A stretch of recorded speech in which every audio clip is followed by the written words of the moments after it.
కృతజ్ఞత చెప్పడం లేదు. అదే వైఎస్ఆర్ కాంగ్రెస్ పార్టీ.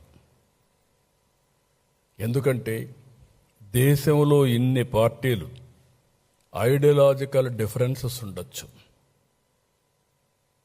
వ్యక్తిగత భేదాభిప్రాయాలు ఉండొచ్చు, లేకపోతే ఓసారి వాళ్ళకు పెద్దగా టచెస్ కూడా ఉండకపోవచ్చు.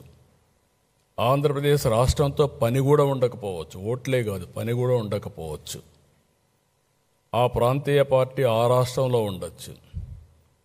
కానీ ఏ పార్టీ కూడా ప్రాంతీయ పార్టీ అయినా వాళ్ళ రాష్ట్ర ప్రయోజనాలు కాపాడుకుంటూ ఉన్నప్పటికీ దేశ ప్రయోజనాలు కాపాడడం కోసం అమరావతి రాజధానిగా రావాలి, దేశ ప్రయోజనాలు కాపాడాలని ఆలోచించారు.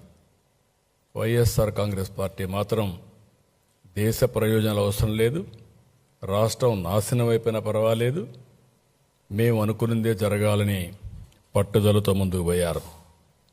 వైఎస్ఆర్ కాంగ్రెస్ అమరావతిని నాశనం చేయాలనుకున్నారు. మనం శాసనం చేశాం.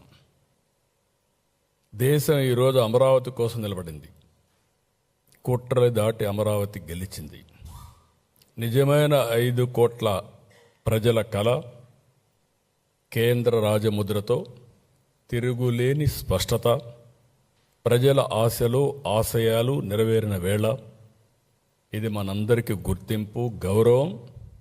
భవిష్యత్తులో ఎవ్వరు ఏమీ చేయలేని పరిస్థితి. ఎవరు ఎన్ని మాట్లాడినా, ఇన్ని పార్టీలు గౌరవించి చట్టం చేశాయంటే వాళ్ళకుండే కమిట్మెంట్ మనం గుర్తుపెట్టుకోవాల్సిన అవసరం ఉంది. అయితే మనం ఒక్కసారి దీని మీద పాత చరిత్ర కూడా ఆలోచించుకోవాల్సిన బాధ్యత ఉంది.